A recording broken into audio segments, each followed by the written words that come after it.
কেমন আছো তোমরা সবাই?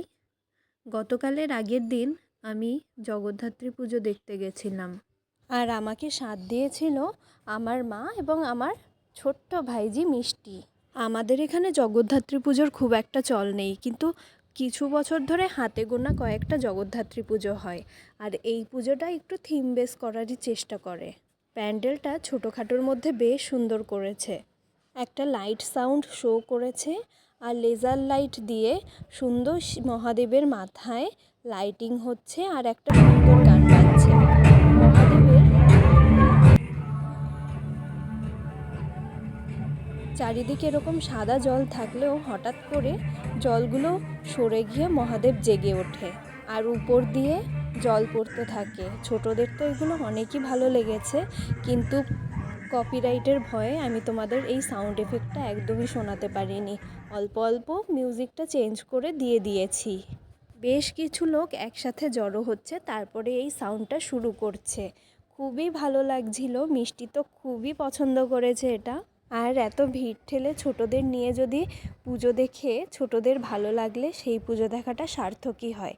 এখানে যদিও খুব একটা ভিড় ছিল না, তবুও ছোট মানুষ তো সেই হিসেবে অনেকই ভিড়। আমার মায়েরও এই পুজো প্যান্ডেলটা অনেক পছন্দ হয়েছে, তার জন্য রাত্রবেলা আবার মাসিকে নিয়ে গিয়ে পুজোটা দেখে এসছে। আমাদের বাড়ি থেকে চন্দননগর অনেকটা দূর, তাই সকালে গিয়ে রাতে ফিরে আসাটা অনেকটাই চাপের হয়ে যায়। আর আমরা যেহেতু পাবলিক ট্রান্সপোর্টে যাতায়াত করি, সেহেতু আমাদের ওভাবে আর যাওয়া হয় না ঠাকুর দেখতে। তাই চন্দননগরের ঠাকুর না দেখতে পেলেও এখন আশেপাশের কয়েকটা ঠাকুর দেখেই মন খুশি করতে হচ্ছে। তাছাড়াও দুর্গাপুজোতে এত পুজো দেখা, কালী পুজোতেও এত প্যান্ডেল ঘোরার পর আর ইচ্ছে হয় না যে অত দূরে গিয়ে প্যান্ডেল দেখে আসি।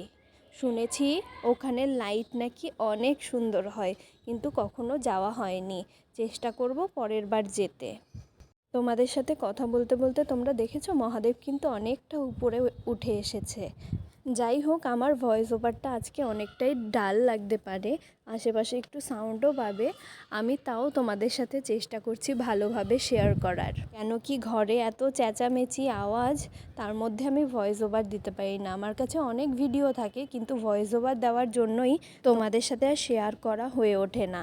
আমার বাড়ি এয়ারপোর্টের কাছে হওয়ায় প্লেনেরও এত সাউন্ড হয়, তাছাড়া আশেপাশের অনেক সাউন্ড থাকে। দেখো প্রতিমার মুখটা কত সুন্দর, কিন্তু এই লাইটের জন্য ঠাকুরের মুখটা বোঝাই যাচ্ছে না। অনেক সুন্দর লাগছে। আর এখানে বাইরে কনসার্ট হচ্ছে, আর ঠিক তার পাশেই উটের স্ট্যাচু ছিল।